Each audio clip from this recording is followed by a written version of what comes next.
Hello friends, welcome to Suvaiyana Samayal. இன்னைக்கு நம்ம சுவையான சமையல் சேனல்ல ரொம்பவே சுவையான palakottai varuval எப்படி செய்யறதுன்னு பார்க்கலாம்.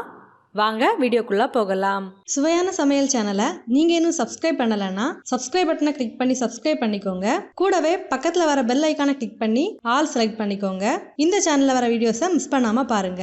palakottai varuval செய்யறதுக்கு முதல்ல palakottai வேக வச்சு எடுக்கலாம். பலாக்கொட்டையோட தோலெல்லாம் எடுத்ததுக்கு அப்புறமா நல்லா க்ளீன் பண்ணி எடுத்துருக்கேன். இது ஒரு பாத்திரத்தில் சேர்க்கலாம். கூடவே இதை வேக வைக்கிறதுக்கு தேவையான அளவுக்கு தண்ணி சேர்த்துக்கோங்க.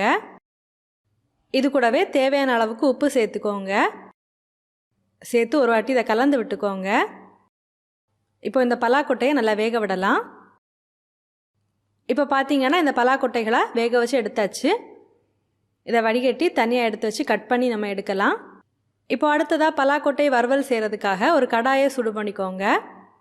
கடாய் சூடானதுக்கப்புறமா தேவையான அளவுக்கு எண்ணெய் சேர்த்துக்கோங்க. எண்ணெய் சூடானதுக்கப்புறமா கடுகு சேர்த்துக்கோங்க. கடுகு பொரிஞ்சதுக்கப்புறமா ஒரு 3 பல் பூண்டு கட் பண்ணி சேர்த்துக்கோங்க. ஒரு கொத்து கருவேப்பிலையும் சேர்த்துக்கோங்க. பூண்டை லைட்டாக வதக்கி விட்டுக்கோங்க. இப்போ பார்த்தீங்கன்னா வேக வச்சு எடுத்த பலாக்கொட்டைகளை இந்த மாதிரி நீல வாக்கில் கட் பண்ணி எடுத்துருக்கேன். இதை இதில் சேர்க்கலாம். சேர்த்து இந்த எண்ணெயிலே நல்லா வதக்கி விட்டுக்கோங்க. பலாக்கொட்டைகளை பயன்படுத்தி நம்ம நிறைய விதமான ரெசிபீஸ் பண்ணலாம். நம்ம சேனலில் நிறைய விதமான பலாக்கொட்டை ரெசிபீஸ் நான் அப்லோட் பண்ணியிருக்கேன். ரெசிபியோட லிங்க் டிஸ்கிரிப்ஷன் பாக்ஸில் கொடுக்குறேன். தேவைப்படுறவங்க செக் பண்ணி பார்த்துக்கோங்க. பலாக்கொட்டைகளை எண்ணெயில் நல்லா வதக்கி விட்டாச்சு. இப்போ அடுத்ததாக இதுக்கு தேவையான மசாலா எல்லாம் சேர்க்கலாம். கொஞ்சமாக மஞ்சள் தூள் சேர்த்துக்கோங்க. அடுத்ததாக உங்கள் காரத்துக்கு ஏற்ப மிளகாய்த்தூள் சேர்த்துக்கோங்க. நான் இதில் 1/2 டீஸ்பூன் மிளகாய்த்தூள் சேர்த்துருக்கேன்.